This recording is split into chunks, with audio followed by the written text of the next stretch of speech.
მას შემდეგ, რაც ახლო აღმოსავლეთში საომარი მოქმედებები შეწყდა და ირან-ისრაელმა ცეცხლის შეწყვეტაზე შეთანხმება გააფორმა, საერთაშორისო ვაჭრობაში ჰორმუზის დაკეტვის რისკი მინიმალიზდა. თუმცა, როგორც სპეციალისტები ამბობენ, გლობალურ ვაჭრობაში დაძაბულობა ისევ რჩება.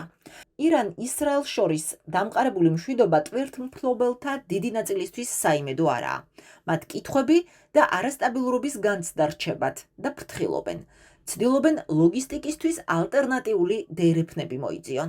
შესაძლებელია გაიზარდოს ამ შემთხვევაში მაგათაც იგივე შუა დერეფნის როლი. შუა დერეფნის როლი ეს არ უკავშირდება მხოლოდ ნავთობს, მაგრამ თუნდაც ნავთობპროდუქტების გადაადგილებას მაგათაც სარკინეგზო ტრანსპორტის მეშვეობით, ხო?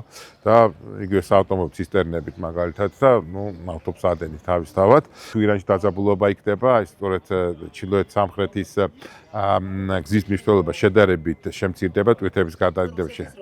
და რუსეთის როლიც კი ბატონო და გაიზრდება საქართველოს ასე ვთქვათ შუა დერეფნის როლი, როგორც ასეთი. ის გაიზარდა სხვათა შორის მისი მოცულობა 20 ჯერ დაახლოებით ბოლო პერიოდში რუსეთ-უკრაინის ომის შედეგად, თუმცა ის არ არის მაინც არ არის საკმარისი. ნავთობის სრუტის დაკეტვის ალბათობამ ბევრად სწრაფად და ნახტომისებურად გააძვირა, ვიდრე ახლა იაფდება, როცა ქვეყნებს შორის დაზავების შემდეგ ჰორმუზის სრუტის დაკეტვას აღარავინ ახსენებს. საქართველოს მოგოსდება თითქმის 100%-ით არის დამოკიდებული იმპორტულ ნავთობზე და ნავთობპროდუქტებზე. ნავთობზე მსოფლიო ფასებმა, როდესაც დაძაბულობამ პიკს მიაღწია ისრაელს და ირანს შორის, გადააჭარბა 5 თვის რეკორდულ მაჩვენებელს. ორი დღის განმავლობაში უკვე შეიცვალა. $72 ბარელის ღირებულება დაიცა დღეს უკვე არის 67. ეს ძალიან დიდ ოპტიმიზმს რა ქვია ბადებს.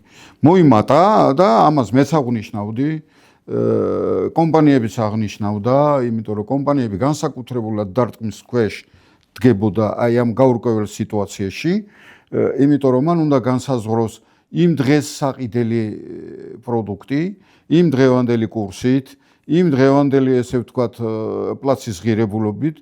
ჰორმუზის სრუტის გამართულ მუშაობაზე პირდაპირაა დამოკიდებული მსოფლიო ფასები. მისი დაკეტვა იმოქმედებს არამხოლოდ საქართველოსნაირ იმპორტ დამოკიდებულ ქვეყნებზე, არამედ ისეთ დიდ ეკონომიკებზეც, როგორიც არის ჩინეთი, ინდოეთი და იაპონია.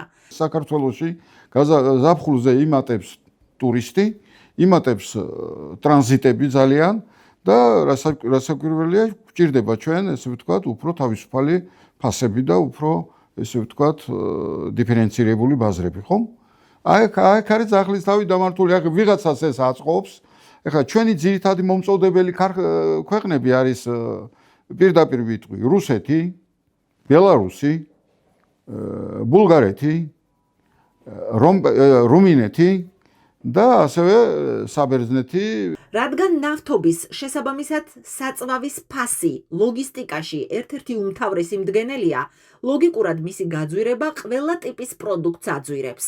თუმცა როგორც ყაზახურ-ქართული ეკონომიკური გაერთიანების ტრანსპორტის და ლოგისტიკის კომიტეტის თავმჯდომარე ამბობს, ჰორმუზის სრუტის кейსი და ირან-ისრაელის კონფლიქტი მოკლევადიანი შოკი იყო, რამაც ლოგისტიკურ ღირებულებაზე ასახვა ვერ მოასწრო. მოკლევადიანი შოკი იყო და ამან უბრალოდ ვერ მოასწრო. ტექნიკურად ეს ყველაფერი მომხდარიყო, გაყიდული იყო ის გაძვირებული ნავთობი, მისგან წარმოებული იყო ძვირიანი უკვე ნავთობპროდუქტი და შემდეგ ეს გასულიყო ქსელს. იყო პანიკური განწყობა, პირადად ჩვენ არა ვართ ისეთ გლობალურ პროცესებში ჩართულები, თუმცა შუა აზიიდან ან შუა აზიის ბაზრების მომხმარებლებმა მაშინ იმ დღეებშივე დაიწყეს უკვე ნერვიულობა და უკვე წავიდა იმაზე ლაპარაკი, არა ფასების ცვლილებაზე, არამედ ზოგადად შესაძლებლობაზე, იქნებოდა თუ არა ფიზიკურად განხორციელების შესაძლებლობა ამ გარკვეული გადაზიდვების. დიდი ბიზნესი, რომელიც დიდ ინვესტიციას აკეთებს შუა აზიაში, ან პირიქით შუა აზიური ბიზნესი, რომელიც დაინტერესებულია რომ საკუთარი საქონელი გაიტანოს სხვადასხვა ევროპულ თუ სხვა ბაზრებზე, შეშინდა მომენტალურად და დაიწყეს კითხვები. შესაძლებელი იქნება გადავზიდოთ, ხომ არ შევფერხდებით, ხომ არ იქნება პრობლემა. თუ ახლო აღმოსავლეთში დაძაბულობისა და არასტაბილურობის განცდა გაგრძელდება, ექსპერტების შეფასებით რეგიონის 3 სატრანსპორტო დერეფანი აღმოჩნდება შესაძლო დარტყმის ქვეშ. არაა გამორიცხული, რომ დერეფნების სახელმწიფოებმა შეცვალონ საინვესტიციო გეგმები. შესაბამისად, სატრანსპორტო ნაკადები ახალ დერეფნებზე გადანაწილდება, რაც საქართველოზე გამავალ შუა დერეფანს შესაძლებლობას უხსნის მოიზიდოს დამატებითი ტვირთები. აზიისთვის არსებობს ლოჯისტიკური ლოგიკა იმაში, რომ გამოიყენონ მათ ირანის სატრანზიტო დერეფნად, მიუხედავად იმისა, რომ ირანში ისე კარგად არ არის სარკინიგზო ინფრასტრუქტურა განვითარებული, მაგრამ შუააზიურმა ბიზნესმა კიდევ ერთხელ დაინახა, რა საფრთხეებთანაა ეს ყველაფერი დაკავშირებული. ეს საქართველოს უჩენს შესაძლებლობას, რომ კიდევ ერთხელ ვთქვათ, რომ ის გრძელვადიანი სტაბილი მიუხედავად იმისა, რომ რეგიონში ჩვენთან წლების უკან მოხდა ჩვენს მეზობლებს შორის საომარი დაპირისპირება, მაინც არც ერთი წუთით არ შეფერხებულა ჩვენთან ტვირთების ტრანსპორტირება. ამით კიდევ ერთხელ დავამტკიცეთ, რომ ჩვენ ყველაზე მორგებული სავაჭრო გზა შეიძლება ვიყოთ, თუ ჩვენი დერეფნის ყველა მონაწილე კასპიის ზღვის ქვეყნებიდან დაწყებული კავკასიის, აზერბაიჯანი და საქართველო დავხვეთს საკუთარ ინფრასტრუქტურას. ჰორმუზის სრუტეში მოქმედებს გაეროს საზღვაო სამართლის საერთაშორისო კონვენცია.